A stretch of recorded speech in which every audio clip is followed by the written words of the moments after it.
Donc, bonsoir à tous. Donc, bienvenue au webinaire organisé par les CPTS partenaires et Espace Vie, donc la CPTS Santé Sénéçonne entre autres. Je vous laisse vous présenter, Camille et Tifela, si vous voulez bien. Oui, alors j'y vais si Camille t'es OK. Donc je suis Monsieur Difella, éducateur sportif sport santé. J'ai un projet de sport santé à domicile pour des personnes âgées ou avec des maladies chroniques depuis novembre 2021. J'interviens essentiellement sur Corbeil et la périphérie.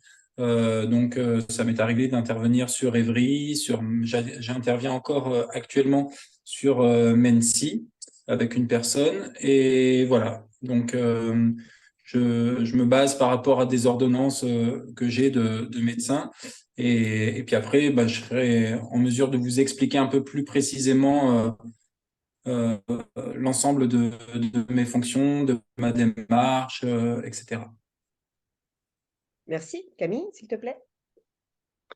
Bonsoir à tous. Donc Camille Bourdon, je suis enseignant en activité physique adaptée et chef de projet sport santé chez l'UFOLEP Essonne, une fédération multisport avec laquelle on développe aussi les enjeux de société, parmi lesquels figure le sport santé. Donc depuis 2022, on est labellisé Maison Sport Santé, le comité départemental, et donc on est labellisé pour un ensemble d'actions qu'on arrive à mettre en place. L'une qui date depuis maintenant 4 ans sur Corbeil-Essonnes également, du sport sur ordonnance auprès des personnes qui présentent des facteurs de risque, qui présentent aussi maladies chroniques et ou affections de longue durée et qu'on va un petit peu plus développer après. Merci. Moi, je vais me présenter aussi. Donc, moi, je suis Saïka Gulam, je suis infirmière en pratique avancée. J'exerce en an 77 à Saint-Farge-Ponthierry dans un centre municipal et je suis aussi au niveau de la CPTS Santé Seine-Essonne. Je suis la vice-présidente et en charge des projets diabète, plaie cicatrisation et justement activité physique adaptée. Donc là, le webinaire, on l'organise avec la CPTS Santé Seine-Essonne. L'idée, c'est un petit peu de montrer ce qui a été mis en place au niveau territorial et aussi par les témoignages justement des personnes qui mettent en place justement le projet sur le territoire, de vous faire part des cas cliniques un petit peu pour savoir l'intérêt justement de l'activité physique adaptée pour les patients ou les personnes de façon générale. Donc, je vais laisser Camille commencer, Difella continuera et moi je terminerai aussi par parler de un ou deux cas cliniques et d'expliquer un petit peu comment est-ce que vous pouvez vous intégrer vos patients dans cette démarche. Et bien sûr, comme on n'est pas très nombreux, il sera possible tout à fait de poser des questions au fur et à mesure si vous avez besoin ou dans le chat si c'est plus facile. Merci. Donc, partage d'écran. On va voir si je suis assez compétent pour ces petites choses. Alors, j'ai une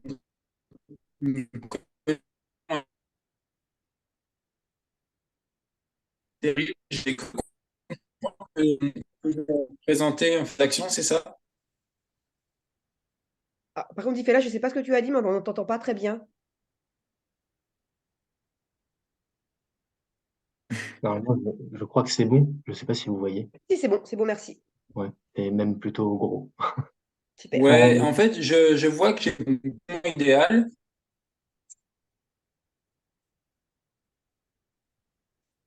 je crois qu'il y a un problème de connexion du côté de Gilou. Ouais, vous m'entendez bien? Non, pas très bien, justement, tu es haché. Alors, du coup, donc, je présente pour ma partie, je vais vous présenter très brièvement le sport sur ordonnance qui date depuis très peu de temps et les maisons sport santé depuis encore plus récemment. Donc déjà, tout petit point sur IFOLEP et je pense que vous en avez à peu près tous entendu parler, surtout dans le cadre des certificats médicaux à rendre en chaque début d'année. Donc effectivement, on est une fédération multisport, on s'occupe aussi bien des compétitions sportives, de l'accompagnement associatif, mais aussi d'un gros volet enjeux de société parmi lesquels figure le sport santé depuis quelques années déjà. Dans ce cadre-là, avec l'UFOLEB, depuis pas mal d'années maintenant, on développe des programmes de prévention des chutes et depuis plus récemment du sport sur ordonnance, ce qui nous a valu une labellisation Maison Sport Santé par le ministère des Solidarités et de la Santé en 2022. Donc, petit point sur les maisons sport santé. Donc, je vais vous faire très rapidement. L'idée, c'est pas de vous déballer tout le cahier des charges parce qu'il est assez lourd, mais les maisons sport santé existent depuis 2019 et elles ont pour but d'accompagner, conseiller les personnes qui souhaitent pratiquer une activité physique régulière pour leur santé, leur bien-être et ce, quel que soit leur âge. Voilà, donc ça c'est vraiment très global. Ça peut être aussi bien des structures fixes, on en connaît sur le territoire. Par exemple, je prends l'exemple d'Apagian qui est situé à Épinay-sous-Sénart et qui est au sein d'une maison de santé pluriprofessionnelle. Ça peut être itinérant. Nous, par exemple, on utilise des lieux pour pouvoir sensibiliser, informer et pour pouvoir mettre en place des séances. Ça peut même être des plateformes téléphoniques sur lesquelles les personnes s'informent, se renseignent et sont accompagnées via une plateforme téléphonique. Euh, donc depuis 2016, donc il existe le sport sur ordonnance qui a connu quelques petites avancées entre-temps. Donc au tout début, il s'agissait de mobiliser les publics en ALD, les 30 principales ALD, par la mise en place d'activités physiques adaptées, encadrées par, donc entre autres, la liste est relativement longue, donc des enseignants APA, des éducateurs sportifs sport santé, même des kinés, des ergothérapeutes et même des psychomotriciens, psychomotriciennes, etc., etc. L'idée étant de reprendre une activité physique régulière, pouvant être bénéfique pour la santé de chacun. Et on va voir tout ça un petit peu après.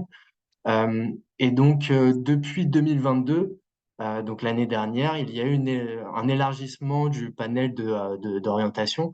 Donc, les personnes pouvant bénéficier du sport sur ordonnance sont maintenant élargies aux facteurs de risque.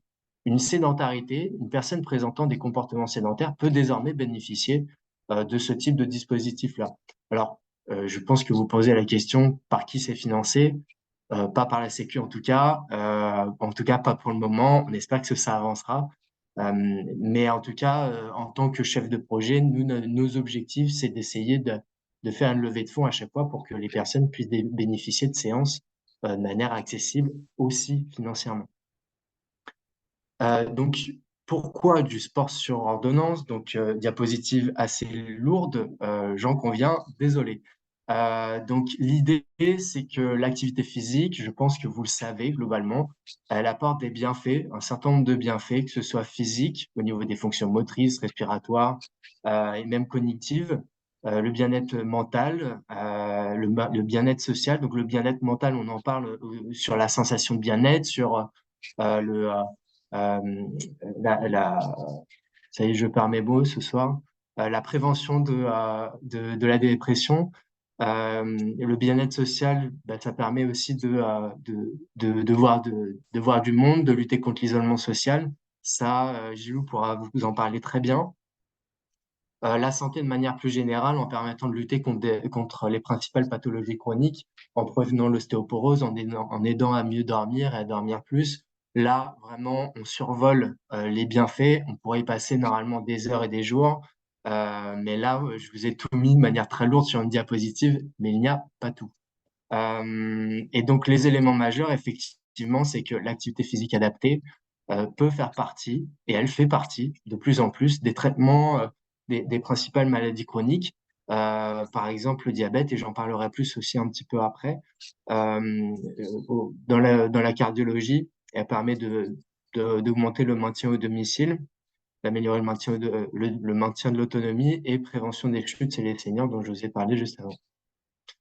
Donc, parmi les facteurs de risque, ce qui est bien de dire aussi, c'est que sédentarité, obésité, diabète, hypertension, même si ça fait partie des pathologies chroniques, perte d'autonomie, dépression, tout ça, c'est-à-dire pas grand-chose finalement, mais beaucoup de patients peuvent bénéficier du sport sur ordonnance.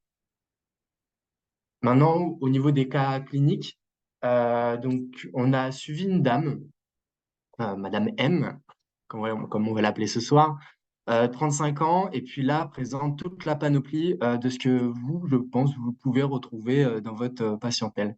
Donc sédentaire, fumeuse, situation d'obésité, diabète de type 2 depuis quelques années déjà, avec 8,6 en hémoglobine glyquée, donc prise de sang prise en mars 2022. Hypertension stabilisée depuis 2012 et sous traitement, état dépressif en situation d'isolement social. Et là, on se pose des questions du point de vue de son âge. Elle ne supportait plus de voir ses amis et des remarques qu'elle pouvait avoir lorsqu'elle marchait, c'est-à-dire s'essouffle et doit s'arrêter très rapidement. Alors que 35 ans, on est dans la fleur de l'âge.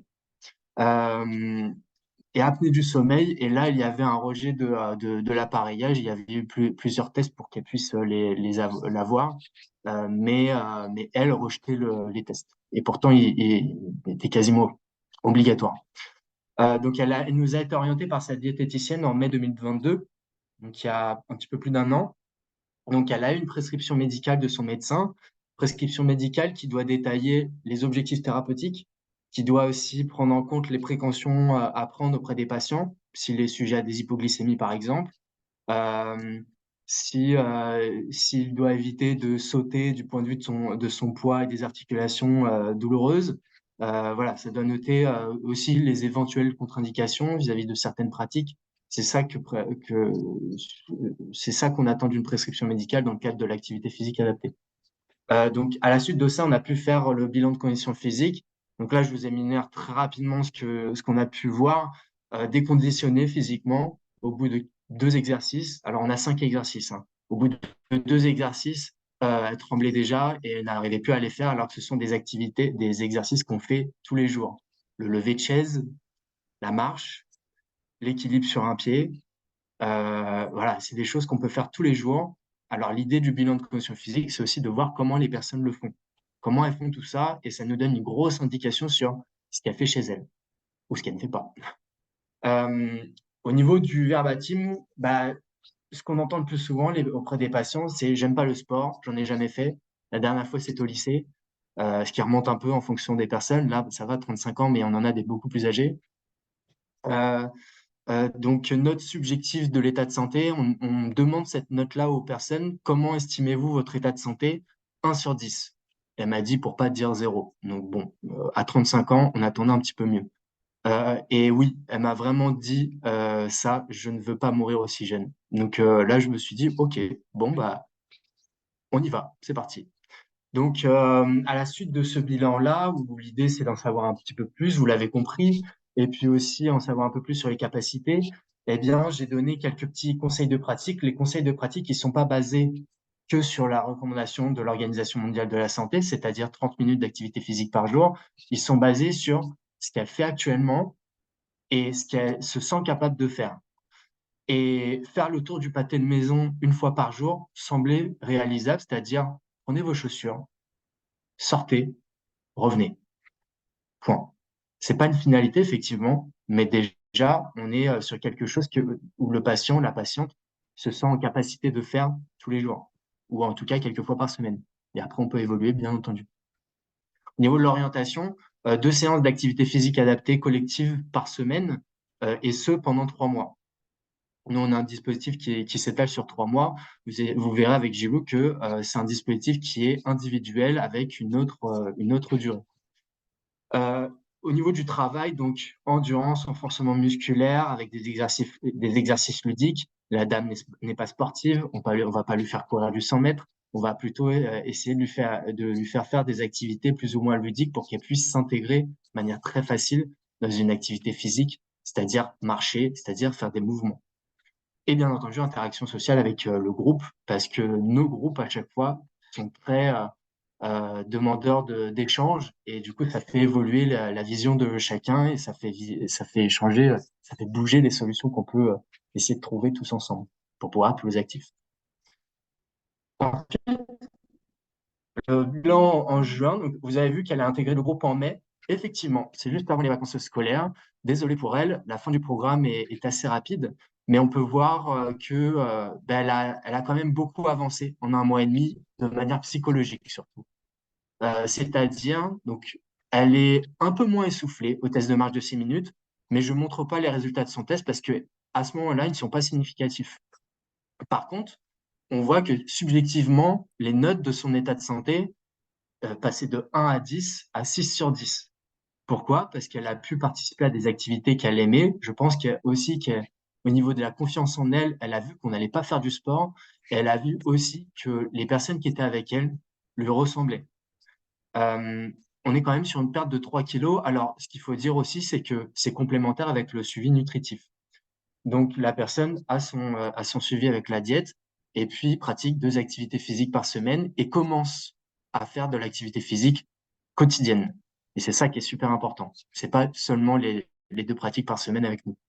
Donc, bien entendu, on est sur un renouvellement de 3 mois, d'octobre à décembre 2022, étant donné que bah, l'activité physique, la prescription médicale peut être reconduite une fois sous condition avec bah, à voir avec le médecin et son entourage de professionnels de santé.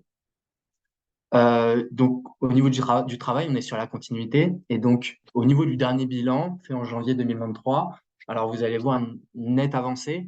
Donc, sur le test de marche de 6 minutes, elle fait 50 mètres de plus, se sent beaucoup moins essoufflée. La note subjective a continué de monter. Est-ce que c'est subjectif? Moi, je pense que passer de 6 à 7, sachant qu'au tout début, on était à 1, c'est subjectif, c'est significatif.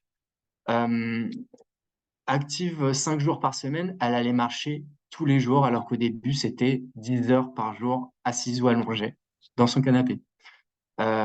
Et perte de 6 kilos en tout, enfin, depuis le dernier contrôle en juin, et l'hémoglobine glyquée qui passait à 7,1.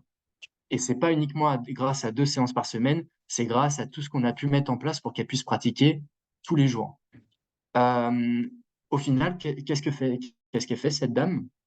Elle a été orientée à la suite de ça vers une section sport santé à proximité de chez elle, habitant Fleury-Mérogis. Elle a pu intégrer la section sport santé de l'USRO, que certains connaissent sûrement, à Ris-Orangis. Elle pratique 3 à 4 activités physiques par semaine, des séances d'activité physique. Elle est active au quotidien, fumeuse au début, elle vapote depuis septembre. Euh, Meilleure qualité de sommeil, et donc l'appareillage n'est plus envisagé pour elle, ce qui est une grosse évolution. Elle m'a aussi évoqué au téléphone l'autre jour avoir perdu 15 kilos en 1 an et 7 mois. Je rappelle, pas grâce à 2 séances par semaine, grâce à beaucoup plus au quotidien. Et donc l'hémoglobine glyquée, il y a un mois, est descendue à 6,6%. Euh, on peut voir une grosse évolution chez cette patiente. Et en 2024, elle devrait avoir une sleeve pour continuer de l'accompagner sur tout ce qu'elle a pu mettre en place et qui n'a pas pu évoluer par la suite. On passe sur un deuxième cas clinique. Juste avant, juste un petit point. En jaune, c'est le tout premier bilan. En rouge, c'est le deuxième. Et en bleu, c'est le troisième. On voit que globalement, ça a évolué. Pas dans le sens où on le voulait. On aurait voulu des belles courbes encore plus significatives. Mais par contre, sur le ressenti et à long terme, il y a un impact. Là, c'est en 6 mois. En 6 mois, on révolutionne pas la vie de quelqu'un. C'est pas possible. Par contre, on espère lui donner des billes pour pouvoir continuer par la suite. Et on voit le résultat. Aujourd'hui, elle est suivie par l'USRO, même si on la voit une fois par mois, parce qu'on aime bien se voir. Euh, Madame S, 49 ans, cette fois-ci, on est sur des douleurs chroniques, donc orientée par son médecin traitant en avril 2022. Raison de l'orientation, sédentaire, surpoids, polyarthrite rhumatoïde. Donc là, donc pareil, elle a une prescription médicale, elle est orientée pour son bilan de condition physique. Elle a des douleurs articulaires au doigt, au dos, au genou, et elle a des engourdissements tous les jours, surtout le matin quand elle se réveille, et ça l'empêche pour elle de faire des activités, donc elle reste sédentaire. Euh, Au niveau des conseils de pratique, vous voyez que bon, j'essaie de changer ce que je dis. Euh, Là, on est sur une routine articulaire tous les matins, c'est-à-dire s'échauffer. Voilà, on prend son café, on se brosse les dents, on prend son petit déj, et avant de partir bosser, si on va bosser, ben on fait ces petits étirements, etc. Obligatoires pour pouvoir commencer une journée de travail. C'est comme un échauffement avant chaque séance. Le corps, il a besoin de pouvoir assumer toute une journée d'effort après. Effort plus ou moins intense, on s'en fout un petit peu. L'idée, c'est d'entretenir les articulations. Le travail, mobilité articulaire, assouplissement, renforcement musculaire par des exercices ludiques aussi. Pareil, on est sur une dame qui marche pas quotidiennement. Bilan fin mai 2022 parce qu'elle est partie en vacances. Chacun a droit aussi à son petit répit, donc elle a fait 1 mois et demi de pratique. Amélioration de la souplesse du tronc, amélioration de l'équilibre unipodal et de la force de préhension des mains. Et la force de préhension des mains, c'est là aussi on avait la plus grosse préhension, si j'ose dire. Et c'est là où elle a eu la plus grosse amélioration, il me semble. Ou en tout cas, c'était significatif. Là, vous verrez le schéma juste après. Donc, désolé, je change d'ailleurs, je pourrais peut-être enlever ça. Voilà. Alors, mise en place d'habitudes actives. Donc, cette dame-là évolue aussi à sa manière. Donc, une routine articulaire quotidienne. Elle s'est rendue compte qu'elle avait moins mal pendant les séances. Du coup, qu'est-ce qu'elle fait? Ben, elle va marcher. Et grâce à tout ça, elle a moins de douleur, elle arrive mieux à se lever, elle fait sa routine, elle arrive mieux à commencer sa journée. Euh, Prise de poids. Bon, bah, sans doute que madame s'est fait peut-être plaisir en repas. On s'en fout. C'était pas l'idée de base d'orienter sur le poids. De toute manière, en 1 mois et demi, on n'a pas d'impact sur le poids. Donc, renouvellement de 3 mois, d'octobre à décembre 2022 sur l'avis du médecin. Au niveau du travail, on est sur une continuité et on y ajoute un petit peu d'endurance. Le dernier bilan en janvier 2023, amélioration de la souplesse, de la force de préhension et des flexions de jambes là où il y avait quelques douleurs à ce moment-là. Les flexions de jambes, ce sont des assis debout sur une chaise. Alors non, pas les pieds sur la chaise, je pose mes fesses sur la chaise et je me relève le plus de fois possible en 30 secondes. Elle est active 5 jours par semaine, donc elle marche 3 à 4 fois et il y a une routine articulaire tous les matins. Et là, cette fois-ci, il y a une perte de poids. Donc, elle était à 87 au tout début, elle est passée à 86 par la suite. Aujourd'hui, qu'est-ce qu'elle fait? Elle participe à un cours par semaine chez nous, un cours de pilates qui lui arrange très bien et qui était une très belle recommandation. Elle pratique donc via ce pilates une activité physique par semaine, plus ses activités physiques quotidiennes, c'est-à-dire la marche, les routines articulaires. Et aujourd'hui, elle a moins de douleur qu'avant. Donc pareil, petit point sur le bilan, on voit qu'elle a beaucoup évolué au niveau des muscles stabilisateurs pour l'équilibre latéral, enfin l'équilibre unipodal. On voit que sur le test de marche de 6 minutes, elle n'a pas évolué, mais ce qu'il faut savoir, c'est que le principal axe de travail, l'objectif thérapeutique là, c'était la tolérance à la douleur et c'était améliorer on va dire, la souplesse articulaire. Donc, elle est plus souple, plus grosse force de préhension, un petit peu plus de flexion, de flexion de jambes, mais surtout un meilleur ressenti et une adhésion à une activité physique régulière. Donc, une prévention de ce qui peut arriver par la suite avec une polyarthrite. Comment on met en place ça? Je vais essayer d'être très rapide. Donc, nous, aujourd'hui, qu'est-ce qu'on fait, UFOLEB?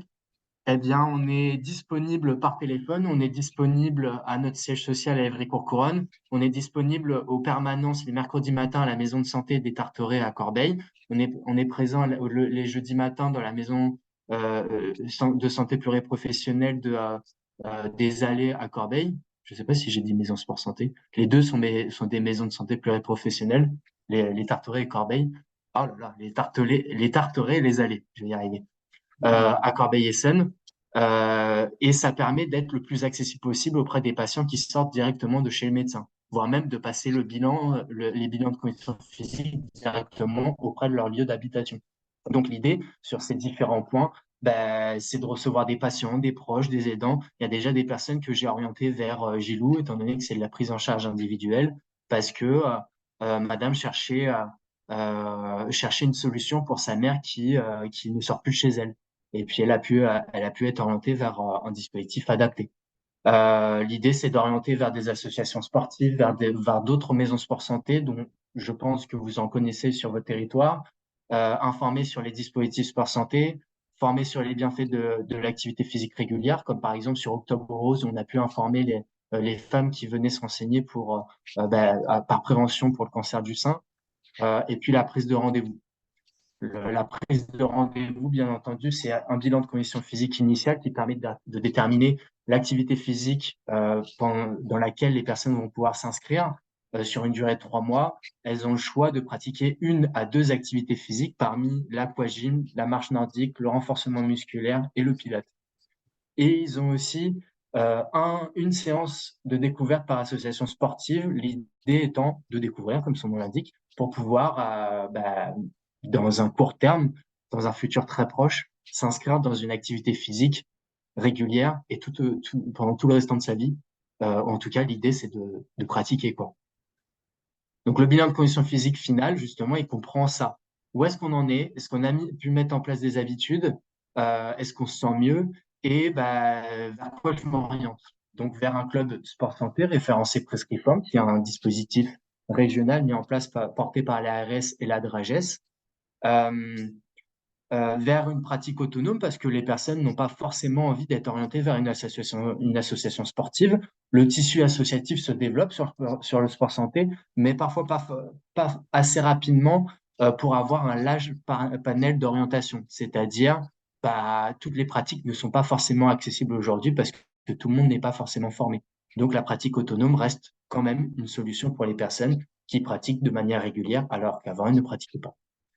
Une intégration dans l'un de nos créneaux annuels, donc le multisport santé ou le pilote, les deux encadrés par des personnes formées. Ou sinon, renouvellement du programme, une fois sous condition, comme on a pu le voir précédemment. Et dans tous les cas, quel que soit le cas de figure des personnes, elles bénéficient d'un bilan de condition physique à 6 mois pour voir où est-ce qu'elle en est, quelle activité physique elle fait, et si elle a arrêté, pourquoi, et qu'est-ce qui lui conviendrait. Voilà. Et je crois que j'ai fini, mais je voulais juste rebondir sur un petit truc. En ce moment, je ne sais pas si vous connaissez le CERIT, c'est le centre d'études et de recherche pour le traitement le traitement, non, l'intensification du traitement diabétique, je vais y arriver, euh, qui a pour projet une étude portée sur l'importance d'une activité physique adaptée dans le traitement et l'évitement de l'escalade thérapeutique auprès des patients diabétiques. Et donc, l'ensemble des maisons sport santé ont été sollicitées par le CERIT pour pouvoir mettre en place les séances et pour montrer que ça a une réelle importance et que ça permet d'éviter les risques d'avoir déjà d'une que le traitement actuel ne fonctionne pas et de deux, éviter un autre plus coûteux et pour le patient, mais aussi pour la Sécu. Donc, l'idée, c'est d'avoir des diabétiques de type 2, pouvoir participer à des séances et voir l'impact que ça peut avoir sur leur quotidien et voir l'impact que ça peut avoir sur leur traitement médicamenteux. Donc voilà, le CERIT risque de vous solliciter si vous êtes prescripteur quotidien d'une activité physique adaptée auprès de vos patients. Et si vous ne l'êtes pas encore, n'hésitez pas à m'appeler pour qu'on puisse voir, en fonction de votre secteur, quelle structure serait ravie de vous accueillir et d'avoir encore plus de patients pour pouvoir les accompagner. Et, euh, et s'il n'y en a pas, d'avoir qu'est-ce qu'il y a à mettre en place. Voilà pour moi. J'espère que j'ai pas été trop long. Merci Camille. Mm. Est-ce que vous avez des questions pour Camille maintenant ou on peut passer à la deuxième présentation?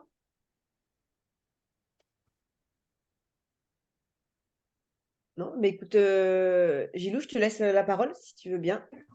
Ok, Merci Camille. parfait. Alors je suis Monsieur Difela à Djelacal. Donc j'ai monté un projet de sport santé à domicile, donc pour les personnes âgées ou avec des maladies chroniques, des ALD, que j'ai présenté à la mairie qui a été intéressée par ce projet-là. Et le démarrage a été un petit peu long pour voir un peu comment on pouvait mettre ça en action. Et puis ensuite, c'est par ce biais-là que j'ai rencontré Saïka via Madame Tsilingé, qui est la responsable du centre de santé à qui j'ai été présenté la toute première fois par rapport à ce projet-là. Et, donc après, via Saïka, on a pu commencer à mettre de part mon profil que je vais vous présenter, ce projet concret.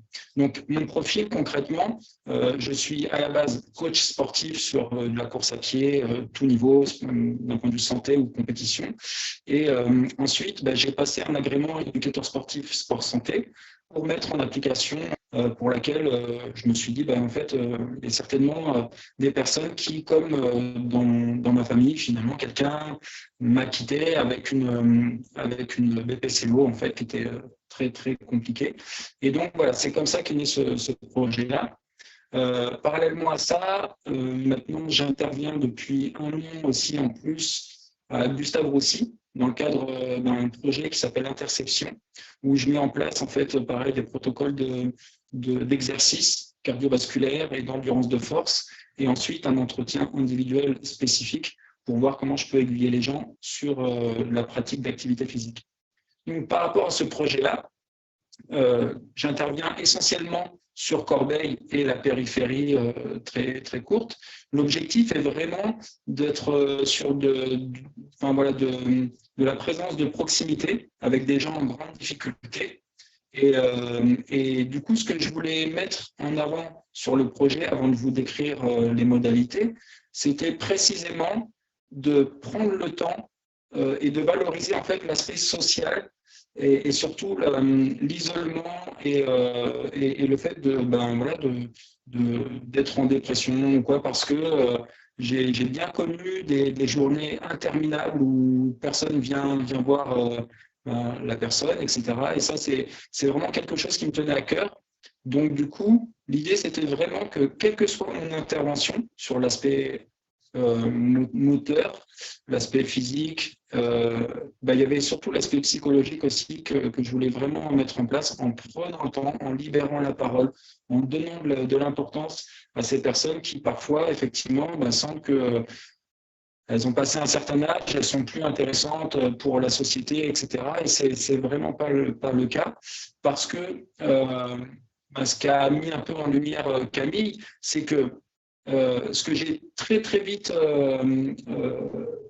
situé, c'est que l'aspect psychologique, si on est motivé, si on a envie, ça change mais tellement tout sur l'évolution, la progression, etc. Et donc ça, c'est vraiment quelque chose qui, pour ma part, est un peu parfois délaissé. Et donc voilà, l'idée, c'était vraiment d'axer là-dessus. Donc concrètement, comment ça se passe? La première étape, c'est que par le biais des réseaux d'infirmières de la CPTS, au départ c'était principalement Saïka, je reçois une ordonnance indiquant en fait la personne et puis la pathologie qu'elle a. Et ensuite, je fais une première rencontre avec cette personne-là pour là, sans intervenir d'un point de vue, ce que j'appelle après la séance diagnostique, pour prendre le temps de cibler la personne, son environnement, bien sûr son environnement psychologique, mais pour vraiment m'imprégner, moi, avoir un maximum d'éléments pour essayer d'avoir des leviers de progression, des points spécifiques sur lesquels je vais pouvoir m'appuyer pour essayer de faire progresser la personne. La deuxième étape, ça va être effectivement de faire, sur la base de l'ordonnance, une séance diagnostique pour laquelle je vais contrôler l'équilibre, je vais contrôler la motricité, la mobilité articulaire. Je vais, s'il est possible, contrôler l'endurance avec un test de marche de 6 minutes en voyant la distance parcourue. À chaque fois, il y a la priorité de prendre l'attention, de me doter d'un oxymètre pour vraiment là aussi voir et la saturation et les pulsations cardiaques, de vraiment prendre le minimum de risque, et puis ensuite de pouvoir établir un objectif qu'on va essayer d'atteindre et surtout pour lequel je vais devoir principalement m'adapter en fonction de soit une motivation fluctuante, en fonction de différentes situations. Je vais vous parler précisément d'un cas pratique pour lequel la personne était en très très grande précarité. Et donc, vous allez voir que là, la capacité d'adaptation, elle a été très, très importante. Et donc, du coup, l'objectif, c'est d'avoir un volume de 10 séances parce que les séances durent entre 45 minutes et 1 heure minimum pour justement essayer, si dans les premières impressions, il y a la possibilité d'avoir de la famille qui est présente, ou si elle n'est pas forcément présente, mais qu'il y a de la famille quand même, d'essayer vraiment de la sensibiliser, la famille, sur le fait de se dire que même si on a tous plein de choses à faire, du travail, des choses comme ça, etc., la priorité de la présence pour améliorer la santé, elle n'est pas négociable. Mais encore une fois, je suis hyper prudent parce qu'il n'y a aucun jugement de ma part sur le fait de dire à des gens il faut que vous… Je ne connais pas l'histoire des familles, donc c'est tout le temps de la bienveillance, de la prudence par rapport à la situation. Mais en tout cas, s'il est possible, de vraiment sensibiliser la famille à être présents à la mesure à laquelle ils sont déjà présents, si c'est le cas, ou sinon de l'être un peu plus pour, comme vous l'avez compris, sur l'aspect psychologique, donner de l'importance à la personne et surtout d'avoir une régularité sur les exercices, sur la continuité par rapport aux indications que je peux avoir, pour que justement cette régularité, on le sait, c'est le meilleur levier de progression. Et donc, à partir de là, suite à cette séance diagnostique, on a un pack de 10 séances pour lesquelles, justement, on va essayer de favoriser au maximum l'autonomie ou en tout cas la prise de relais avec la famille. Et si, au bout de ces 10 séances, il y a vraiment encore une très grande fragilité sur l'aspect moteur, mais aussi sur l'aspect psychologique, il y a éventuellement la possibilité de repartir sur 10 séances. Pour l'instant, l'expérience depuis 2021 m'a montré que, en fonction des personnes dont j'ai à m'occuper, il y a vraiment l'importance, on n'en a pas forcément parlé, je crois, mais de la perception des 3 niveaux de sport santé. Le niveau 1, c'est qu'avec les activités physiques adaptées, on va pouvoir éliminer ou baisser vraiment drastiquement la pathologie. Le niveau 2, ça va être simplement de faire baisser largement la pathologie, mais qu'elle ne disparaisse pas complètement, mais en tout cas de la faire baisser. Et le niveau 3, parce qu'il y a des personnes en fait dont je m'occupe qui sont dans ce cas-là, c'est simplement d'apprendre à la personne à vivre avec cette pathologie, mais d'emblée de ne pas faire miroiter le fait que cette pathologie, je pense à une BPCO par exemple, va disparaître, etc. C'est simplement, et donc ça c'est hyper important de bien avoir ça en tête pour que l'orientation ou l'accompagnement plutôt sur ces personnes-là se fasse dans la bienveillance bien sûr, mais dans la réalité aussi. Et ça, c'est super important et c'est un peu le premier retour d'expérience que j'ai. Pour l'instant, ça va, c'est assez clair. Bon, je continue. Et donc, du coup, j'ai retenu 2 présentations de situations assez marquantes, on va dire. La première est une personne qui était en très, très grande précarité. Et donc, voilà, on va l'appeler, comme disait Camille, Madame S, pour le coup, ce sera Madame G, qui avait 54 ans au moment où je m'en suis occupé en novembre 2021. Et pour le coup, c'est quelqu'un qui avait été expulsé juste avant la trêve hivernale, donc le 29 octobre. Elle était dans un hébergement collectif via une association qui s'appelle Arapège.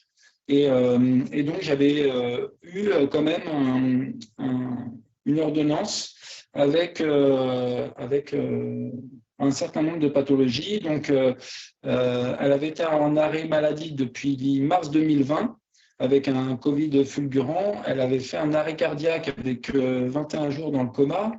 Elle avait perdu 10 kilos de masse musculaire. Elle avait une spondylodysplasie, donc visiblement, de ce que j'ai compris avec les recherches, etc., vertèbres du bas du dos qui étaient un peu coincées. Toujours très fatigué, en obésité, diabétique sévère, géré par insulinothérapie fonctionnelle, qui a amené quand même une meilleure maîtrise de son diabète. Et dans la rencontre que j'avais faite avec cette personne, il est apparu que c'était quelqu'un qui, malgré le Covid qu'elle avait eu, très très important, elle ne voulait pas être vaccinée. Et de ce fait, en fait, sans être vaccinée, elle ne pouvait plus avoir accès ni à la piscine, ni à la bibliothèque, parce que la discussion a fait apparaître qu'elle aimait beaucoup, beaucoup lire, que c'était quelque chose qui lui permettait de tenir.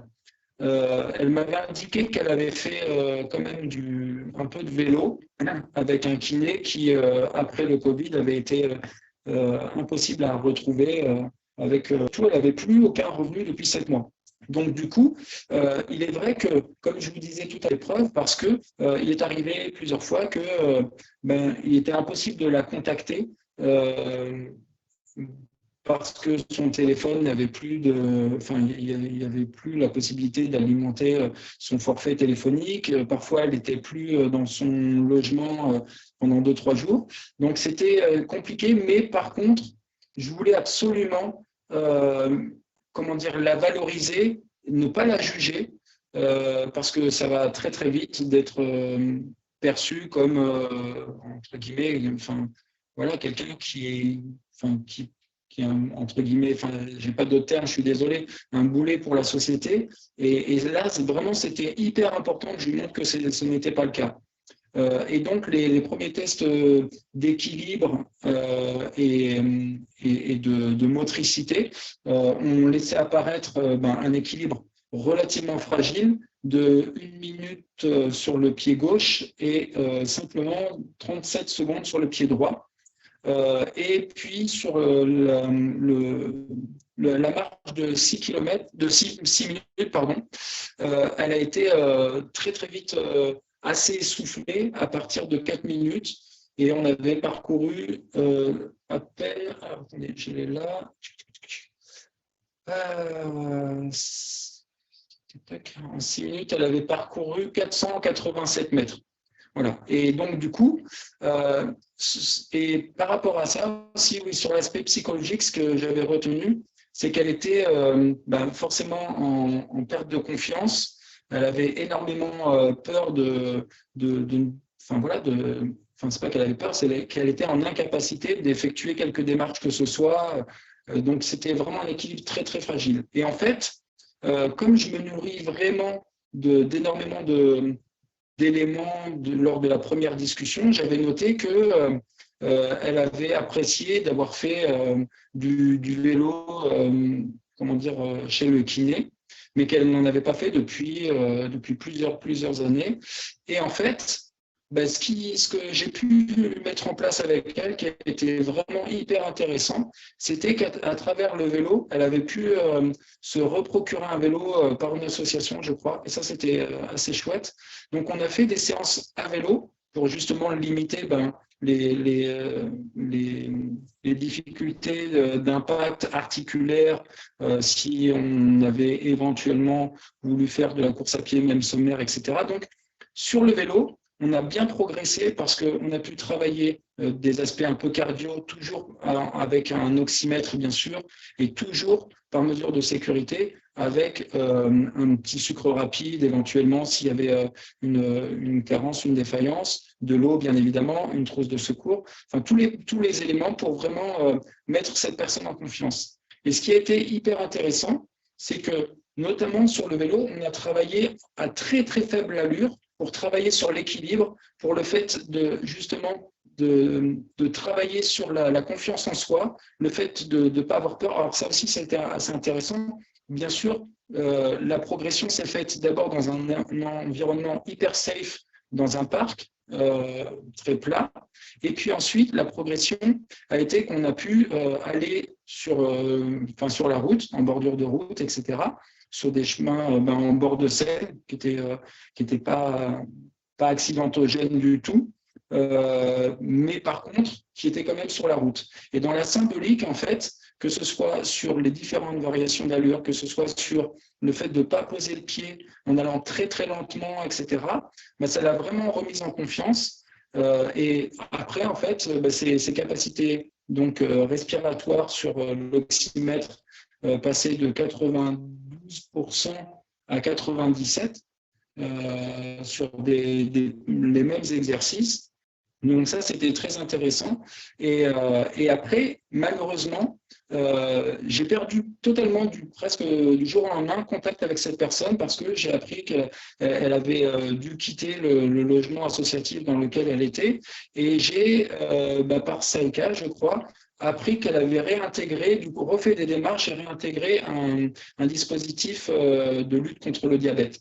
Je crois que c'est ça, hein, si tu me confirmes. Oui, tout à fait. C'est qu'en fait, elle était en isolement social. Elle ne voulait pas du tout sortir de chez elle. Et suite au programme Sport Santé, elle a accepté de ressortir. Elle est ressortie et elle a intégré le réseau RevDiab à l'époque pour aller faire des ateliers d'éducation thérapeutique et s'autonomiser sur la gestion de son diabète. Et donc, voilà, et avec cette personne-là, donc j'avais pu faire 10 séances. Et après, on était parti pour éventuellement faire à peu près 4-5 séances. Et elles n'ont pas pu se faire. Mais pour le coup, en tout cas, enfin voilà, j'ai été ravi de savoir qu'elle avait pu faire des démarches comme ça. Et vraiment, sur l'aspect psychologique, c'est vraiment ça qui m'intéresse aussi. Sur l'aspect psychologique, elle a vraiment progressé sur le fait de reprendre confiance en elle et de refaire des démarches, etc. Donc ça, c'était le premier cas. Le deuxième cas, alors, check. Vous avez des questions déjà sur ce premier cas éventuellement? Non? Bon, je fais le deuxième alors.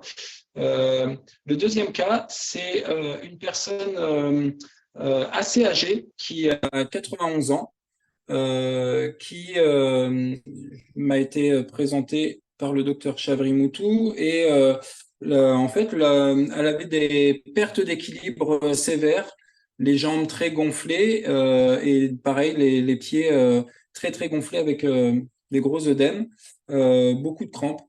Voilà. Et puis, du coup, elle avait aussi des tremblements sur la main. Et mais c'était surtout la grosse problématique, c'était les vertiges et une mobilité très réduite parce qu'elle ne sortait jamais de chez elle, habitant au 3e étage à Corbeil, sans ascenseur, bien sûr. Et donc, elle reçoit toujours cette personne-là, je m'en occupe là depuis 2 mois. Et enfin, oui, je vais vous expliquer. Je m'en occupe depuis 2 mois. J'ai repris avec elle depuis 2 mois parce que au départ, en fait, je m'en suis occupé il y a 1 an. Et en fait, après 2 semaines de pratique, elle a appris qu'elle avait un cancer du côlon. Et donc, pour le coup, je me sers de cet exemple-là pour vous montrer que si parfois des personnes ont vraiment un état d'esprit qu'il faut remobiliser, etc., là, pour le coup, c'était incroyable de voir son dynamisme, sa joie de vivre malgré tout. Et donc, lorsque on avait fait 2-3 séances, donc, où pour la première, comme vous avez compris, j'ai fait une séance diagnostique pour tester là aussi son équilibre, sa motricité, et puis de comprendre surtout dans son environnement comment faire en sorte qu'elle puisse faire diminuer cet œdème, comment on pouvait aussi limiter un peu le risque de chute, parce que là aussi, Camille, je pense, sera d'accord, la prévention des chutes, c'est quelque chose qu'on fait de toute façon, même s'il n'y a pas forcément de pathologie, de perte d'équilibre, parce que ça peut arriver tellement vite, et donc de savoir se relever, etc., c'est vraiment très, très important. Et donc, il y a toute une sensibilisation là-dessus. Et donc, cette personne, voilà, j'avais fait 3 séances pour justement commencer à travailler sur son équilibre, travailler sur sa mobilité, parce qu'elle avait des très petits pas, Et puis elle ne marchait vraiment pas assez, quoi.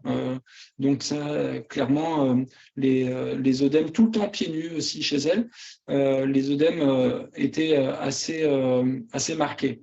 Et donc, son état d'esprit, en fait, par contre, j'avais relevé, il était assez incroyable parce que très, très enthousiaste. Donc, à chaque fois, ravi de ma venue et puis de se dire, de savoir quels exercices elle pouvait faire pour vraiment aller en meilleure santé. Dans son environnement familial, elle a plusieurs fils, mais elle a 3 fils, mais il y en a un notamment qui est relativement présent avec son épouse. Mais pareil, ils étaient demandeurs de savoir quel type d'exercice elle pouvait faire pour l'aider à s'améliorer, etc. Donc, cette personne, après 3 séances, apprend qu'elle a un cancer du côlon. Et elle me dit, de toute manière, je vais m'en sortir, ne vous inquiétez pas, on passe un bon moment, on va retrouver ça ensemble, etc. Et donc, j'ai été recontacté par son fils, donc récemment, il y a 3 mois, pour me dire que l'opération s'était très, très bien passée, qu'elle avait repris. Elle a passé entre-temps un bon moment dans un EHPAD avec malheureusement la confirmation de la difficulté qu'on entend parfois dans certains EHPAD. Là, pour le coup, elle l'a pris de plein fouet sur une forme d'isolement, de prise en compte pour lesquelles, encore une fois, c'est hyper important pour moi. Je ne porte pas de jugement, mais de ses propos, elle n'était pas forcément écoutée quand elle sonnait, etc. Bref, elle est revenue avec un sentiment vraiment de fragilité psychologique quand même, malgré son enthousiasme, etc. Donc, du coup, avec elle, on a pu repartir un peu de zéro, refaire des tests d'équilibre. Et puis, surtout, du coup, sur la mobilité, on a pu retravailler avec son environnement des exercices à faire quotidiennement sur le fait de s'appuyer à 2 mains sur son meuble et puis de travailler toute la chaîne postérieure avec l'élévation des talons et puis ensuite, petit à petit, pied à plat, de se mettre sur un appui unipodal et puis ensuite de lâcher une main. Alors ça, c'était tout le temps avec ma présence, hein, bien sûr. Et puis ensuite, après, d'essayer de mettre les mains aux abords de son meuble, sans poser les mains, bien sûr, et d'essayer de lever une jambe. Et là, petit à petit, donc après 4 séances, on a vraiment 4-5 séances, on a bien progressé sur l'équilibre parce qu'au départ, c'était 4 secondes. Et donc, après les 5 séances, elle était quand même passée à 17 secondes. Donc, ce qui était pas mal du tout. Et après, par contre, tout le temps dans le but de m'adapter à la situation concrète, c'est qu'elle se levait fréquemment dans la nuit pour aller aux toilettes. Mais par contre, comment dire, ses pas, en fait, n'étaient pas vraiment assurés. Elle avait tout le temps cette anxiété de tomber. Donc, c'était vraiment des tout petits pas, tout petits pas. Donc là aussi, en fait, on a travaillé beaucoup sur l'amplitude du mouvement, mais à très faible allure, et là aussi en la tenant, puis après en la tenant que d'une main. Et puis du coup, sa canne dont elle se servait tout le temps, actuellement, elle ne s'en sert plus. Elle a progressé aussi, bien sûr, sur la démarche. On a travaillé vraiment sur la mobilité musculaire, donc avec des exercices comme la chaise, donc à 60 degrés de flexion, bien sûr, elle ne se mettait pas à 90 degrés, mais du coup, en statique, pour vraiment en isométrique, du coup, pour travailler l'endurance musculaire, pour lui faire comprendre que marcher, c'était soulever son poids, en fait. Et donc, on travaillait vraiment, ça, c'est l'expérience du coach que je suis, les antagonistes. Donc, à chaque fois qu'on travaillait les quadriceps, on travaillait les ischios pour lui faire comprendre que l'équilibre musculaire était hyper important pour justement, un peu comme un tuteur qui va redresser une planche, de ne pas avoir de bascule ni en avant ni en arrière. Et donc, après, on travaillait vraiment toute la périphérie avec le TFL. On travaillait les adducteurs. Et tout ça avec une progression au départ sans contrainte calcul. Et ensuite, avec un élastique de fitness que du coup, je lui ai mis à disposition et que son fils, justement, a entretenu avec des schémas que je laissais. Et donc là, actuellement, les œdèmes qu'elle avait sur le pied sont totalement partis. Sur les demi-tours qu'elle avait du mal à faire concrètement, ben là, en fait, elle a comment dire, la capacité maintenant de faire son demi-tour en levant le pied un petit peu plus haut en rotation.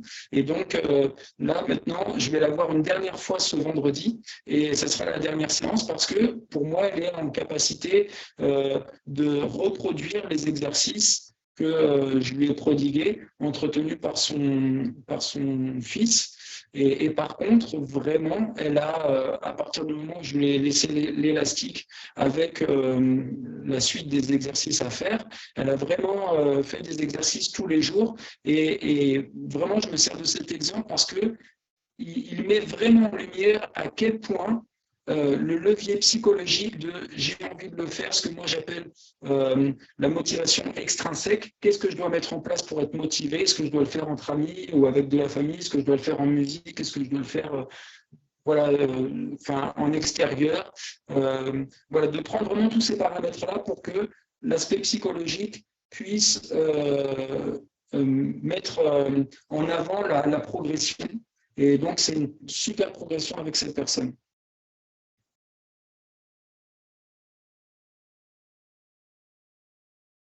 Voilà, en gros, les deux exemples les plus marquants que j'ai. Voilà, je ne sais pas si vous avez des réactions. Merci à toi, Difala. Est-ce que du coup, il y a des questions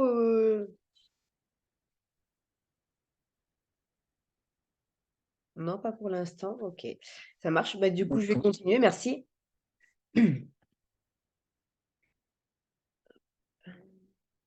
Avec plaisir.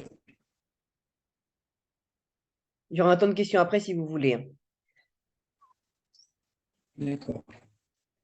Donc du coup, moi je vais continuer juste pour vous donner un petit peu l'autre côté, pas le côté patient, mais le côté du coup professionnel de santé qui adresse des patients justement au programme Sport Santé. Donc comme je vous ai dit, moi je suis infirmière en pratique avancée, donc j'exerce auprès de patients qui ont des maladies chroniques, mais pas que, aussi auprès du public senior, auprès des gens qui ont des problèmes métaboliques et aussi pour de la prévention. Donc pareil, je vais vous illustrer deux cas. Ça va être rapide pour vous donner un petit peu mon point de vue.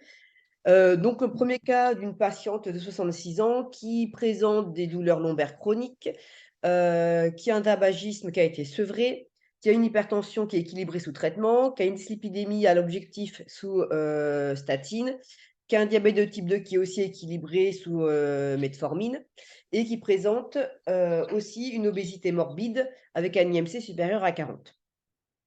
Donc cette personne, vous allez me dire, elle est équilibrée sur toutes ces pathologies. Quel intérêt, du coup, peut-être de la dresser à un programme sport santé?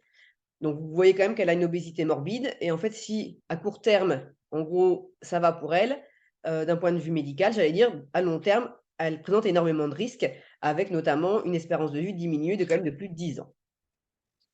Maintenant, quand on va chercher un peu plus loin pour savoir un petit peu comment cette patiente vit en fait sa situation, elle présente deux grosses problématiques. Qui a la première est une problématique de mode de vie qui est complètement sédentaire. Elle explique en fait la seule activité physique qu'elle fait dans la journée, c'est l'entretien de la maison et qu'elle le fait tout doucement, étalé sur tous les jours. Qu'elle passe beaucoup de temps devant la télévision et dans son canapé. Donc, elle a clairement une activité physique quotidienne qui est inférieure aux recommandations pour être en bonne santé. Elle explique qu'elle ne peut pas marcher, pas beaucoup en tout cas, parce qu'en fait, elle s'essouffle très rapidement et qu'elle a des douleurs articulaires qui l'empêchent aussi de se déplacer énormément. Donc, en fait, c'est une dame qui présente un déconditionnement physique complet, puisqu'elle ne pratique plus, enfin, qu'elle ne bouge plus du tout depuis de plusieurs années d'ailleurs. Et elle dit qu'elle a toujours un vélo d'intérieur, mais elle l'utilise pas du tout parce qu'en fait, ça ne l'intéresse pas. Deuxième grosse problématique de cette personne, c'est qu'elle a vraiment un sentiment d'impuissance. Elle exprime notamment les vacances qu'elle passe en famille, parce elle dit qu'elle a la chance de partir tous les ans en vacances avec ses enfants qui sont grands, ses petits-enfants, mais qu'ils vont tous se balader tout le temps et qu'elle, malheureusement, à chaque fois, elle est obligée de rester à la maison parce qu'en fait, elle est dans l'incapacité de se mouvoir pour aller faire ses balades en vacances. Elle dit que de façon générale, elle n'arrive pas à bouger et qu'elle n'arrive pas à s'habiller correctement.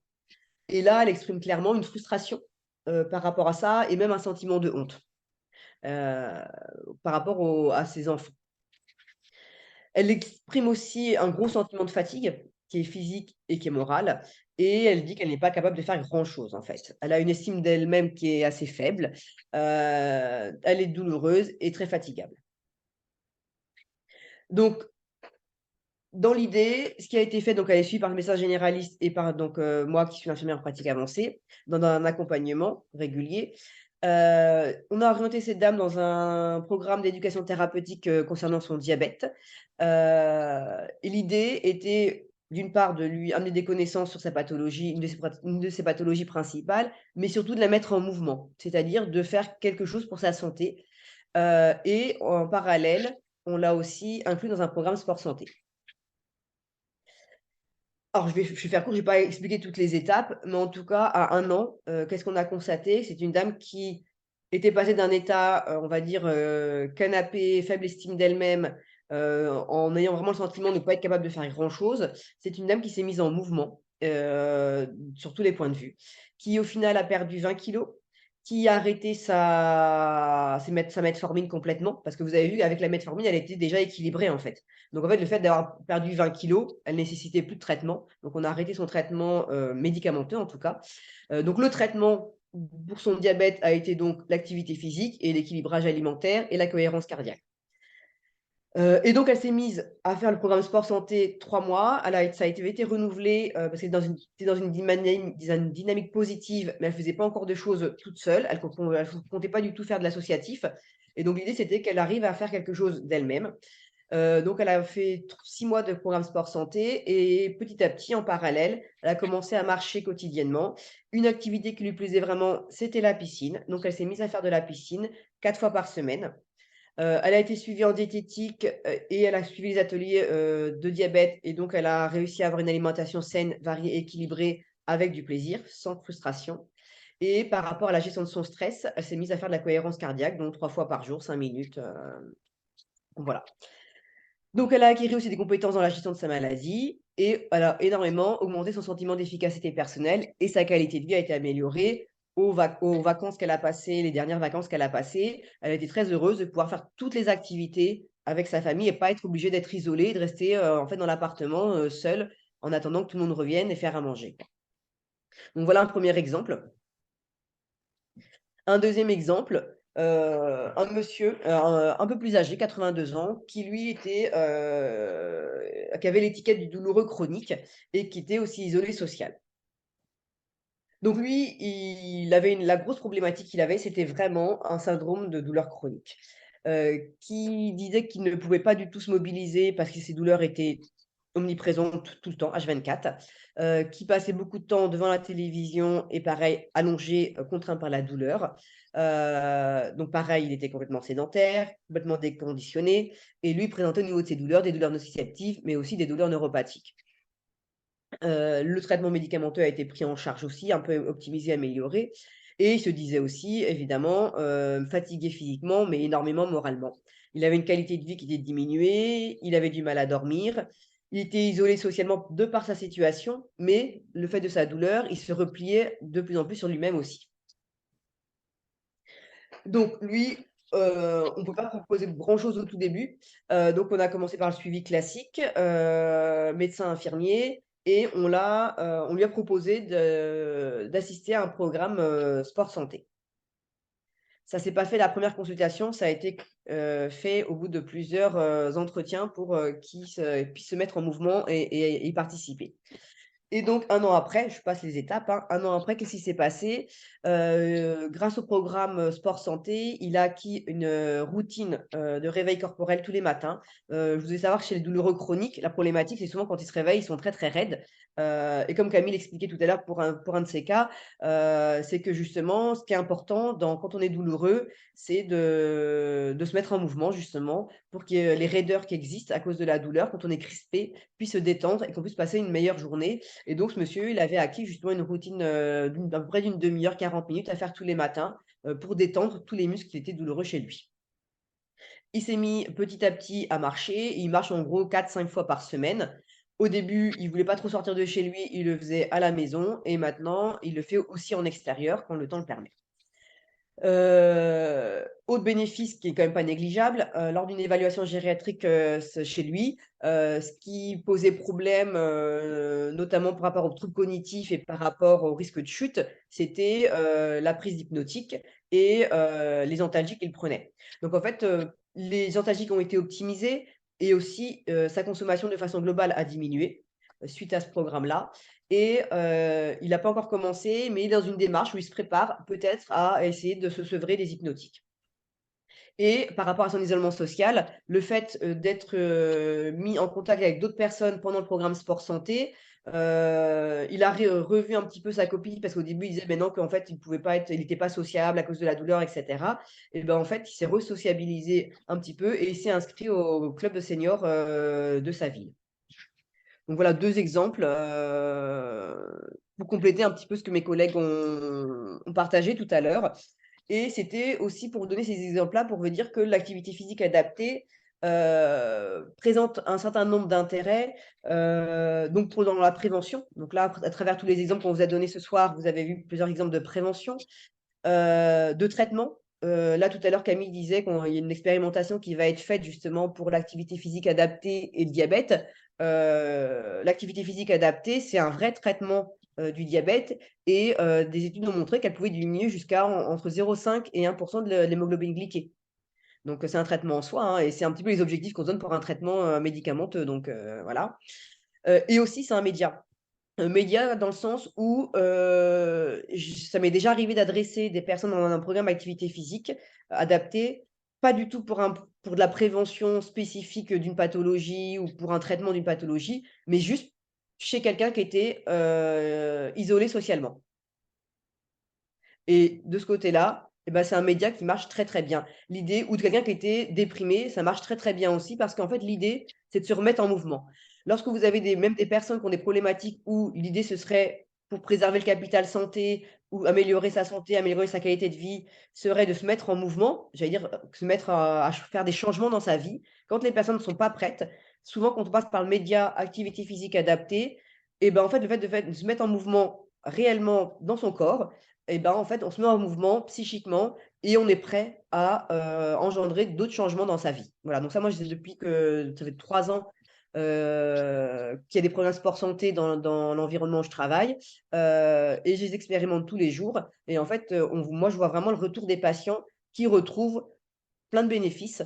Et ce qui est aussi intéressant, c'est que, dans certaines pathologies, des gens qui sont assez jeunes, là, Camille nous donnait l'exemple d'une personne de 35 ans, on sait que les maladies métaboliques et cetera arrivent de plus en plus tôt aujourd'hui et quand une fois quelqu'un est rentré dans cette dynamique-là, souvent après, elle va elle-même, auprès de sa famille, auprès de son entourage, pouvoir aussi, montrer qu'en fait l'activité physique adaptée, c'est vraiment un levier intéressant pour préserver sa santé, et son capital santé. Voilà. Après concrètement, comment est-ce qu'on peut faire lorsque on est sur notre territoire et qu'on veut déclencher justement, adresser un patient, au programme sport santé? Nous au niveau du territoire, on a mis en place on travaille avec une plateforme de coordination, donc Espace Vie. On travaille aussi avec un outil qui est InziCare et donc via cet outil InziCare, on peut déclencher justement l'activité physique adaptée et votre, demande sera, redirigée vers, l'activité physique adaptée, sur le territoire, pour pouvoir, proposer aux patients justement ces activités-là. L'idée, c'est que, comme Camille vous l'a expliqué tout à l'heure, l'activité physique adaptée, c'est sur ordonnance. Donc l'idée, dans l'idéal, ce serait de joindre l'ordonnance du médecin, si vous l'avez. Si vous ne l'avez pas, vous pouvez quand même déclencher votre demande et donner à votre patient ou la personne que vous aurez en contact avec vous. Parce que je dis patient, mais ce n'est pas toujours des patients. Je pense que vous avez bien compris, ce n'était pas que des patients, ça peut être des personnes dans la population de façon générale. Lui donner l'ordonnance vierge et qui pourra le donner après à la personne qui la prendra en charge au niveau de l'activité physique adaptée.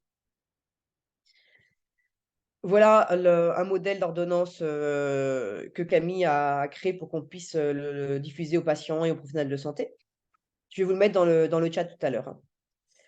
Et l'outil IndiCare, si ça vous intéresse, donc selon les endroits où vous exercez, nous en tout cas dans notre CPTS au niveau santé Seine-et-Saône, c'est un outil numérique qu'on a mis en place, qui est financé par la CPTS et qui a mis gracieusement à disposition de tous les adhérents. L'objectif, c'est de pouvoir fluidifier les parcours et de facilement orienter les patients. En plus, vous avez un chat qui est sécurisé, vous pouvez partager des documents et l'objectif, c'est que quand vous allez adresser, par exemple, votre patient à un programme sport santé ou pour autre chose d'ailleurs, vous pouvez avoir accès justement à ce qui se passe après. La personne peut vous mettre un compte rendu. Je prends l'exemple du sport santé, on en a discuté des fois avec Difela et avec Annie. La problématique, c'est qu'après, une fois que vous faites les séances, c'est difficile d'aller joindre des médecins pour aller leur dire en gros ce qui se passe. Si on utilise un outil comme celui-là, ce sera mis en place. Le médecin, si vous l'avez mis dans le cercle de soins, sera informé parce que vous avez mis un compte rendu pour aller voir le compte rendu de façon sécurisée.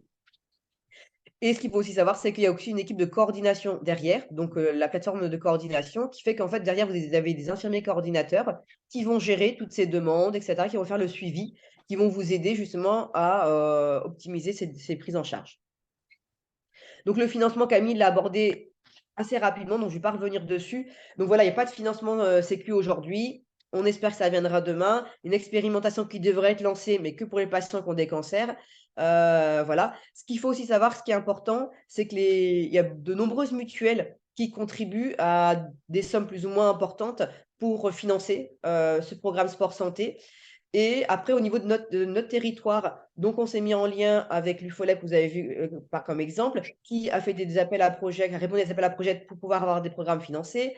On a l'exemple que DIFELA vous a donné comme exemple. Là, le financement a été obtenu via le centre municipal de santé qui a répondu à un appel à projet au niveau du département. Enfin, il y a plusieurs appels à projets qui sont faits et des structures proposent justement tout ça de financer.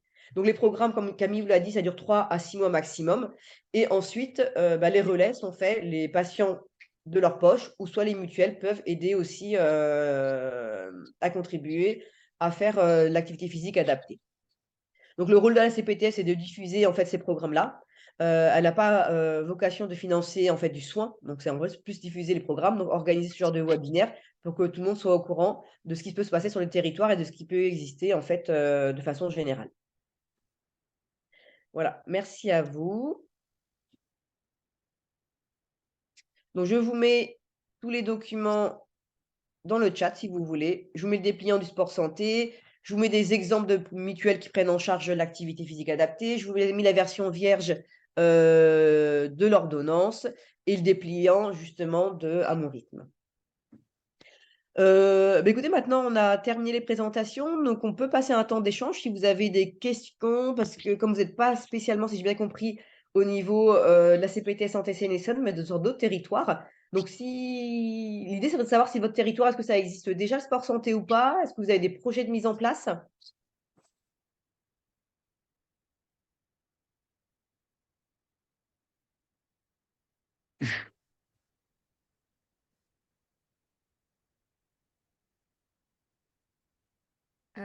Du côté de la Oui. CPTS Cœur Santé Orgivette, c'est en cours enfin, ça fait partie des missions qu'on a choisies et il y a un groupe de travail qui a été va se mettre en constitué. Et là, place. on est au tout début de la mise en place. C'est pour ça qu'on est friand d'infos et de retours d'expérience parce que du coup, ça nous motive encore plus. Ouais. Alors ça, je l'ai pas dit, c'est qu'en fait, la prescription, elle est médicale. Ça, il y a pas de souci, on revient pas dessus. Par contre, l'orientation, elle peut se faire par n'importe qui, en fait. Les patients eux-mêmes, nous, on fait aussi de la publicité, j'allais dire, on diffuse des flyers à droite, à gauche, et il y a des patients qui appellent d'eux-mêmes.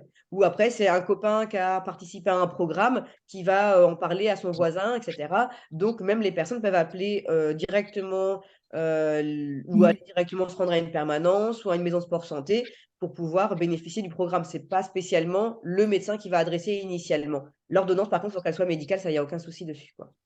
Oui, et ça dépend, enfin, et je me permets parce que moi j'ai les deux casquettes, je suis coordinatrice, mais je suis aussi patiente en ALD et je bénéficie du sport santé, donc je connais un petit peu. Et c'est vrai que sur notre territoire, on est un petit peu pauvre de ce point de vue-là.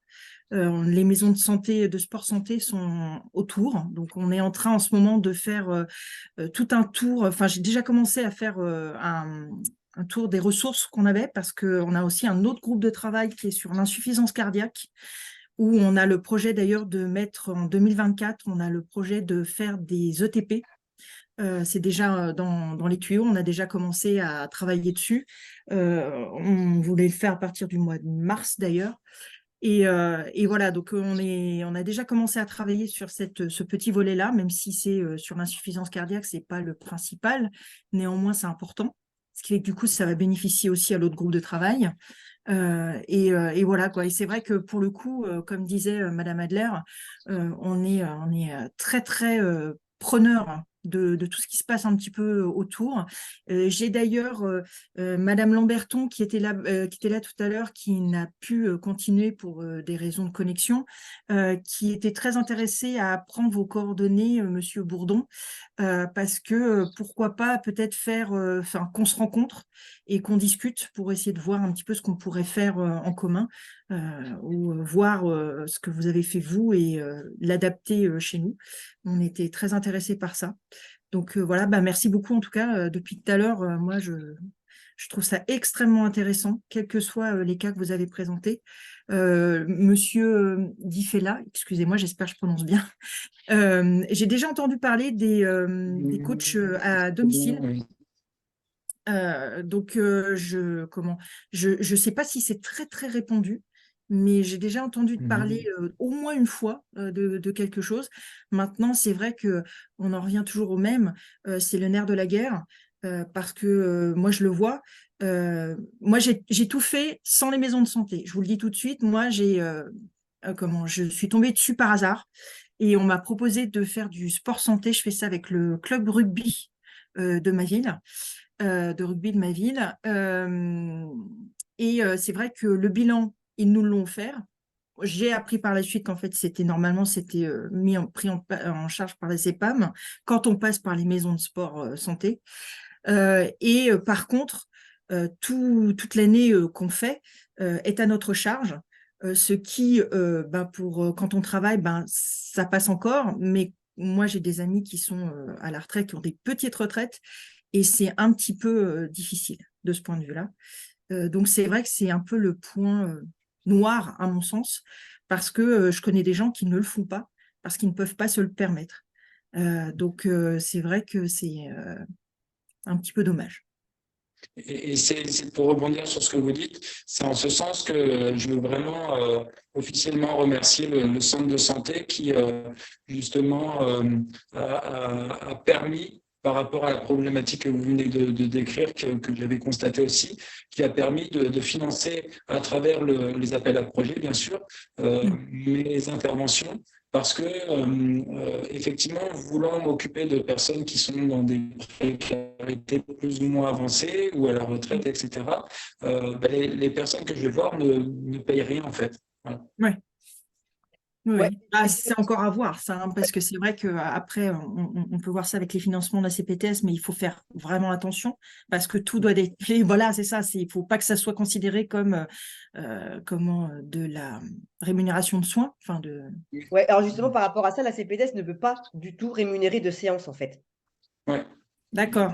En fait, dans la CPTS, nous, l'idée, c'est de monter le projet, de faire de la diffusion en fait, d'informations, l'outil pour que le parcours soit plus fluide, etc. Mais en tout cas, en aucun cas, la CPTS Oui. ne peut financer des séances. Mais oui, c'est ça, oui. Et Je donc, sais que la Ligue contre le cancer, parce que je les ai rencontrés dans une autre manifestation, j'ai rencontré notamment celle du 91, m'a dit que sur des courtes périodes, ils pouvaient être amenés à aider financièrement les personnes. Donc, je ne sais pas si vous étiez au courant. En tout cas, moi, elle me l'a dit, elle me l'a confirmé. Donc voilà, je pense que ça peut être aussi une piste à étudier. Oui, Après, comme elle dit, un peu. ça rentre dans la prise en charge des gens qui sont après le cancer, en fait, pendant leur traitement. C'est une prise en charge, donc ils ont droit à des séances de sport santé, des séances de prise en charge psychologique. C'est le médecin traitant, enfin, il y a tout un feuillet à remplir et ils ont droit à quelques séances, effectivement. Mais ça, c'est pas vraiment connu du grand public, enfin, du public tout à fait de malades, tout au moins. Mais effectivement, quand on se renseigne auprès de la Ligue de cancer, contre le cancer, ils peuvent nous fournir les papiers. Mais ça peut être aussi une piste à mettre en avant aussi. Hein. Ouais. Après, Et ça, en fait, c'est ces pistes-là qui sont explorées plutôt dans le après, justement, parce que comme notre territoire, en fait, la remise en activité, on a des solutions aujourd'hui, hein, parce que c'est mis en place. L'idée, c'est pour le après, pour que les gens puissent continuer. Soit ils font des routines tout seuls, ou ils se mettent à faire de l'activité, comme on a donné des exemples, tout seuls, etc. Ou après, c'est des associations qui proposent des fois des prix un peu adaptés, ça dépend. Dans certains endroits, c'est carrément des communes qui sont riches. On a un exemple en Seine-et-Marne, Fontaine-Larville de Fontainebleau a beaucoup de fonds, la municipalité investit énormément dessus. Donc, les personnes en pratique avec des prix très, très réduits parce que la municipalité prend en compte. On a l'exemple là de Corbeil où la municipalité a répondu à un appel à projet et peut bénéficier justement de financement pour du sport santé à domicile. Mais c'est pas partout. Le sport santé à domicile, justement, nous, on avait à cœur de le porter parce que du coup, c'est quand même un moyen de bénéficier de l'accès aux soins aux patients de façon favorisée. Sinon, la plupart du temps, quand ça se fait, c'est complètement payant et ça coûte très cher parce que c'est individuel. Donc, voilà, on est d'accord que l'accès aux soins n'est pas pour tout le monde. Là, dans ce cas-là, donc on a la chance, nous, ici, de notre territoire, d'avoir justement DIFELA qui le pratique et la mairie, centre municipal de santé qui porte ce projet-là aussi, tout à fait.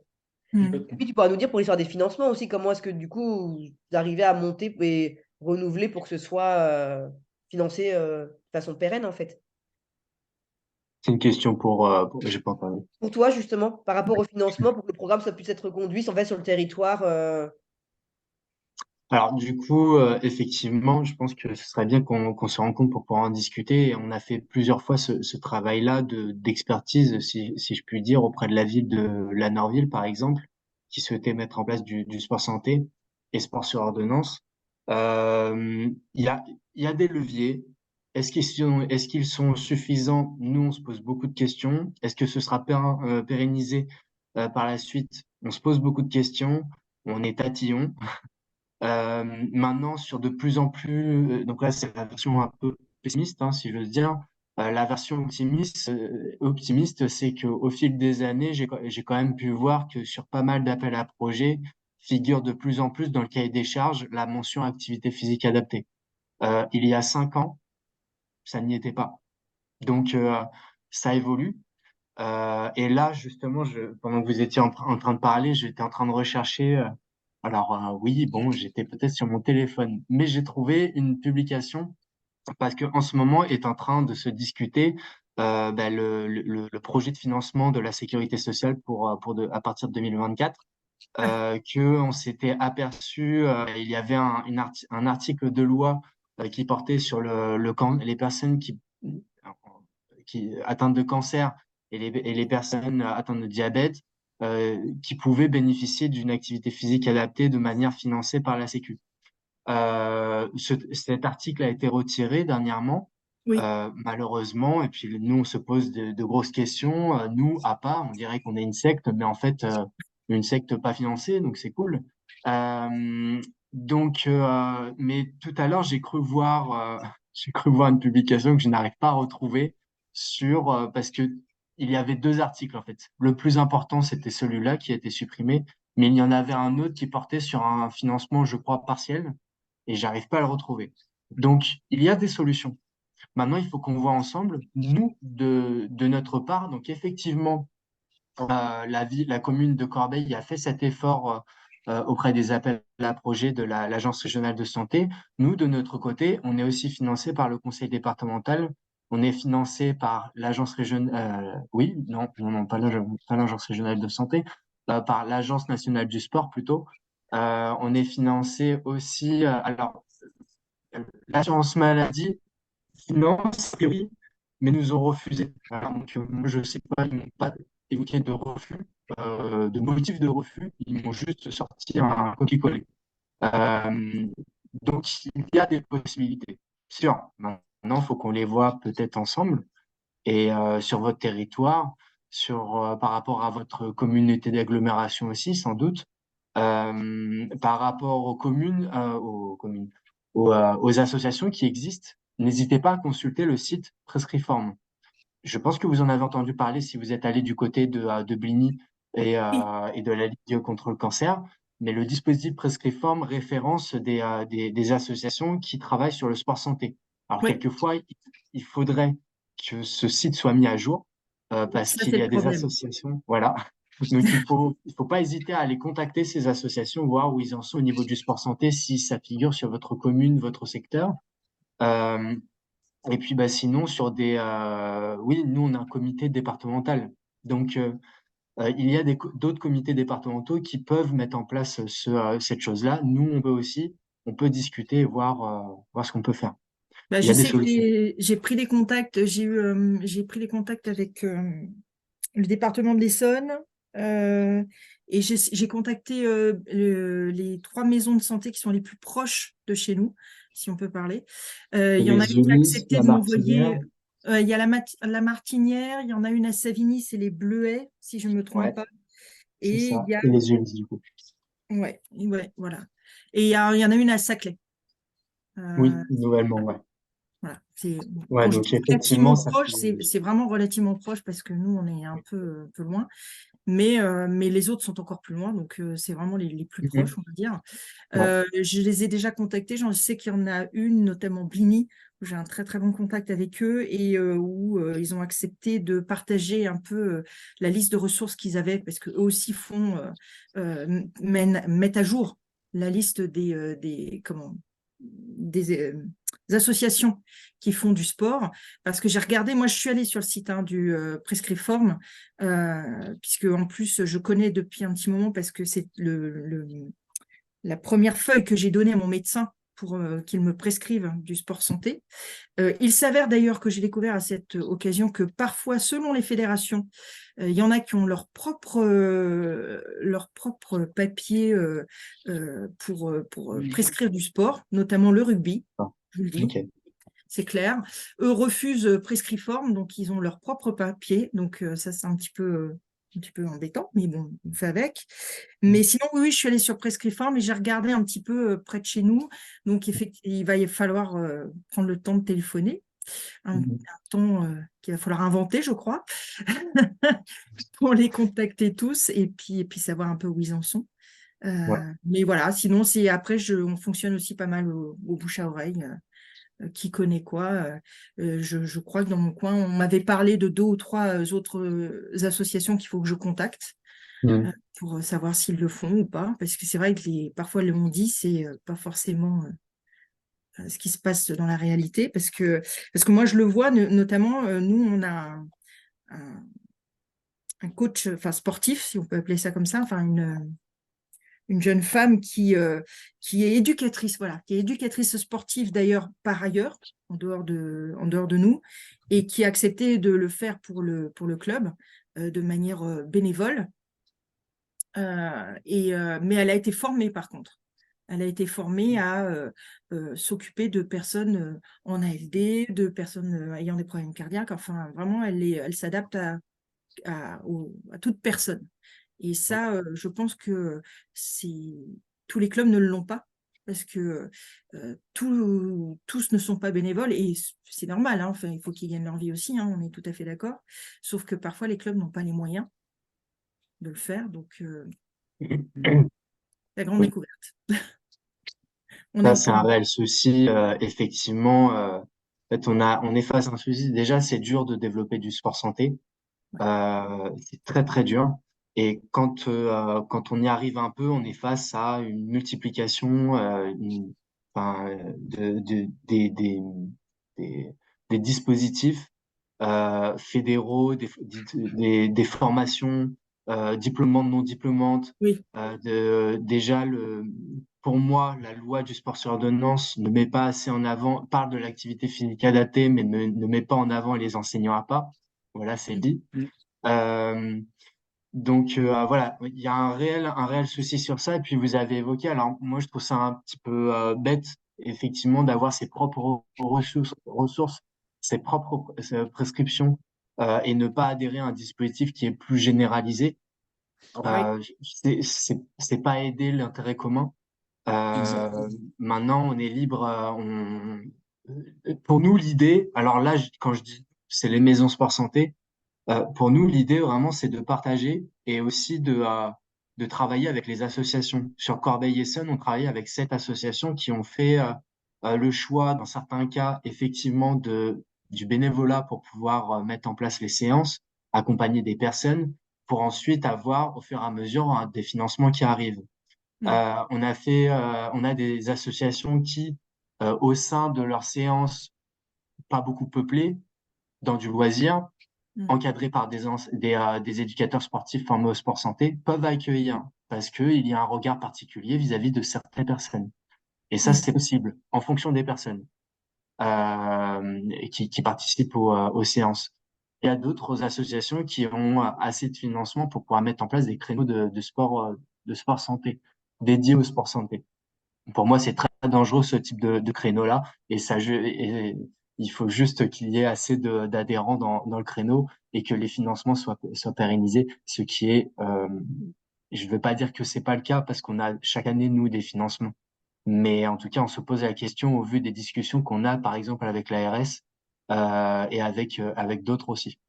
Donc, je pense que oui, ce serait important qu'on discute et puis peut-être même qu'on vienne avec d'autres maisons sport santé pour discuter de ce qui peut être mis en place sur votre secteur qui est effectivement très entouré, mais sur une échelle on va dire 5-10 kilomètres, ce qui fait assez loin pour les seniors, quoi.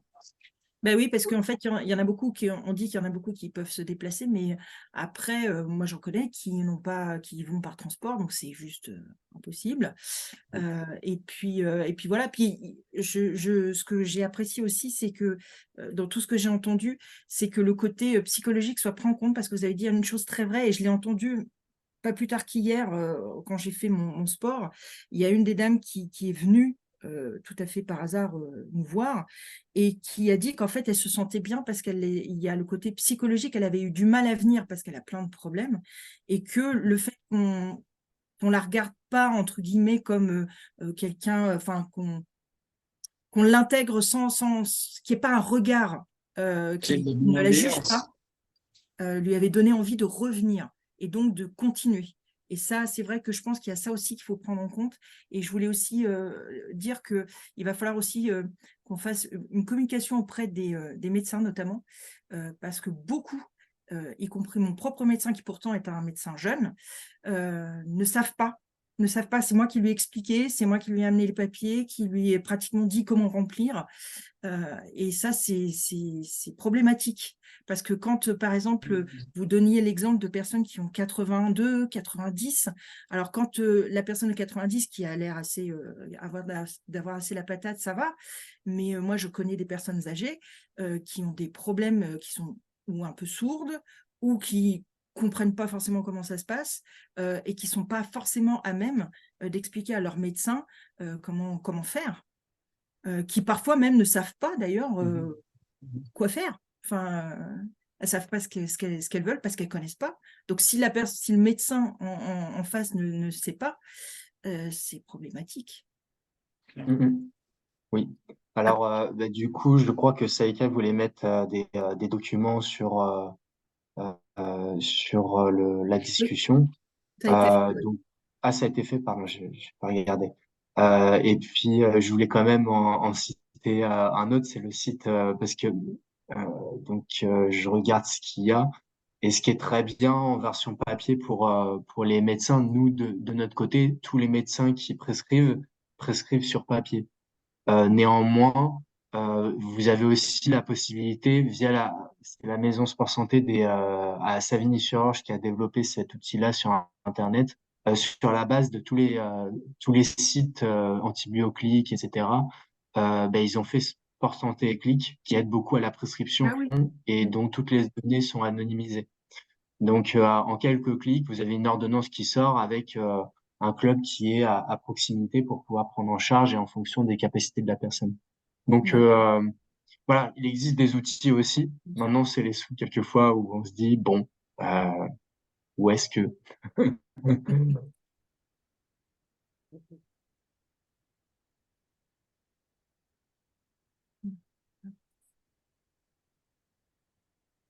Donc voilà, et de façon générale, moi je voulais aussi dire qu'en fait, l'idée, c'est vraiment de se dire qu'on travaille vraiment en pluridisciplinaire et c'est ça qui est vraiment intéressant pour les personnes, quoi. Mhm. Euh, Et c'est ce qu'on met en avant auprès des patients. Enfin, vous l'avez vu sur le cas clinique numéro 1 que j'ai présenté.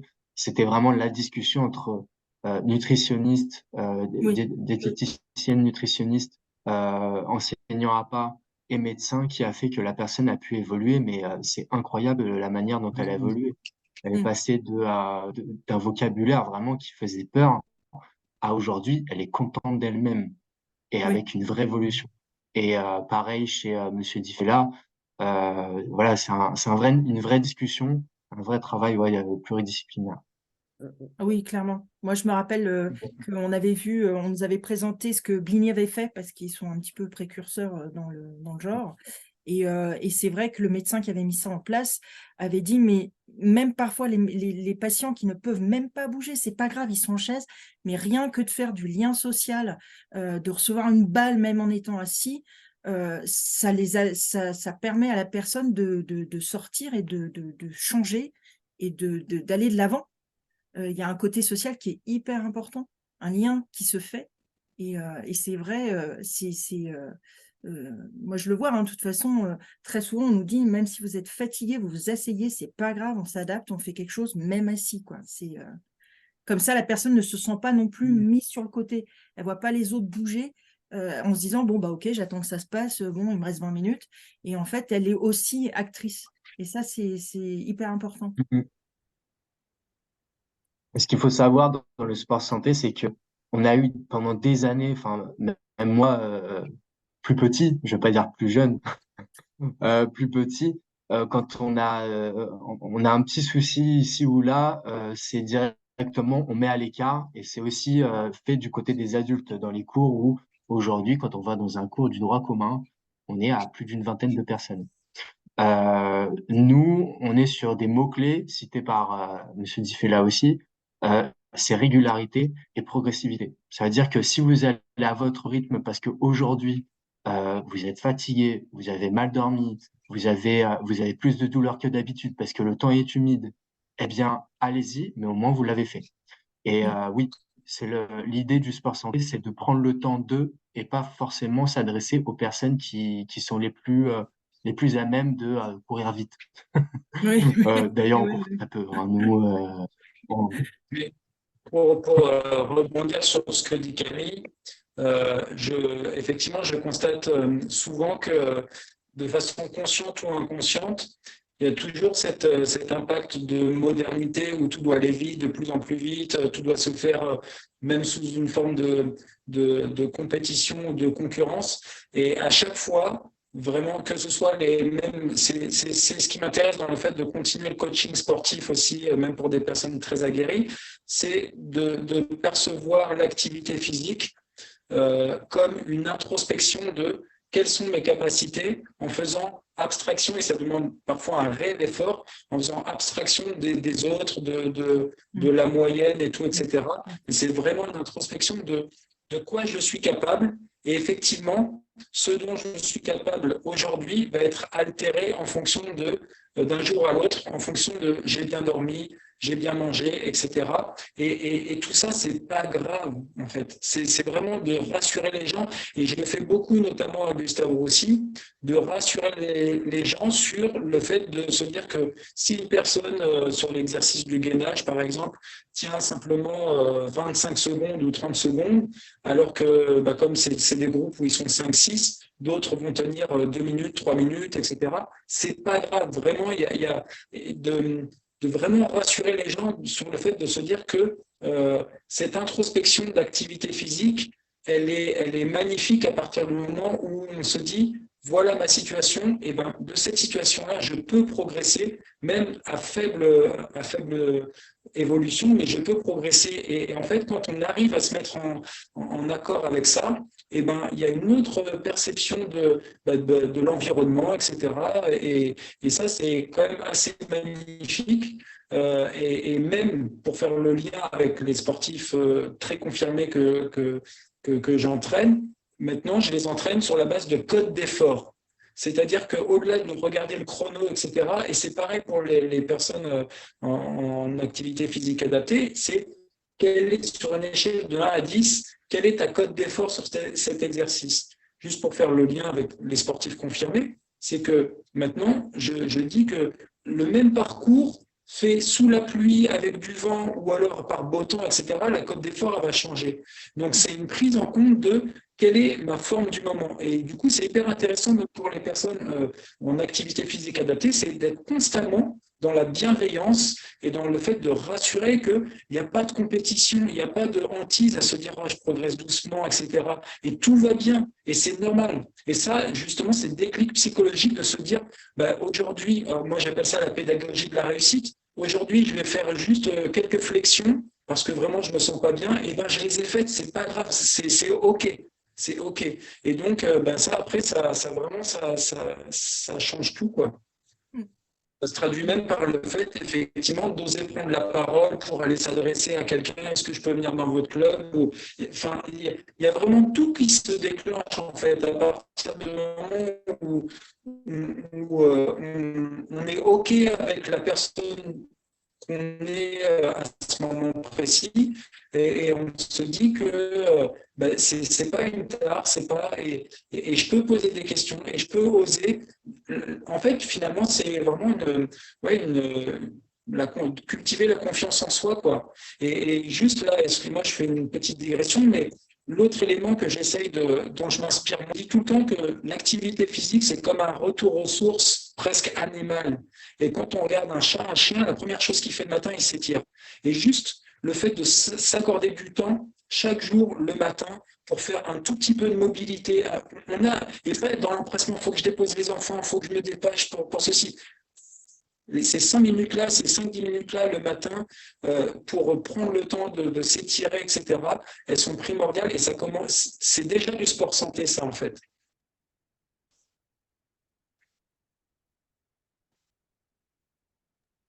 Tout à fait d'accord. De toute façon, c'est toujours par là qu'on commence, hein. En général, les séances commencent toujours par ça. Donc, ça fait... Exactement. Eh ben, en tout cas, c'était très, très intéressant. Madame Lamberton m'a dit qu'elle avait pris vos coordonnées. Donc, du coup, on vous recontactera. Alors, peut-être pas tout de suite, parce que j'ai pas mal de choses sur le feu. Mais c'est prévu. De toute façon, c'est acté, on va le faire. Donc, voilà. Et pour information, le webinaire donc, a été enregistré, il sera disponible sur la chaîne YouTube d'Espace Vie. Donc, si jamais vous avez d'autres collaborateurs qui sont intéressés, c'est pour ça on avait demandé pour l'enregistrement. Comme ça, du coup, même s'il n'y a pas beaucoup de monde qui est là ce soir, Oui. l'idée, c'est que les adhérents, on leur enverra le lien, ils pourront le voir quand ils voudront. Ils auront les Oui. informations. Ben, ne serait-ce que Madame Lamberton qui m'avait demandé si c'était possible d'avoir l'enregistrement, de vous demander d'avoir l'enregistrement. Je vais Il pouvoir sera le faire. dans une semaine à peu près sur la chaîne YouTube d'Espace Vie. D'accord, super. Voilà. Voilà. Mais écoutez, merci beaucoup à tout le monde. Merci à Votre vous. participation. Merci. Bonne soirée à tout le monde. Bonne soirée à tout Bonne le monde. soirée. Merci. Merci, merci Espace Vie et la CPTS, Santé SNSM aussi.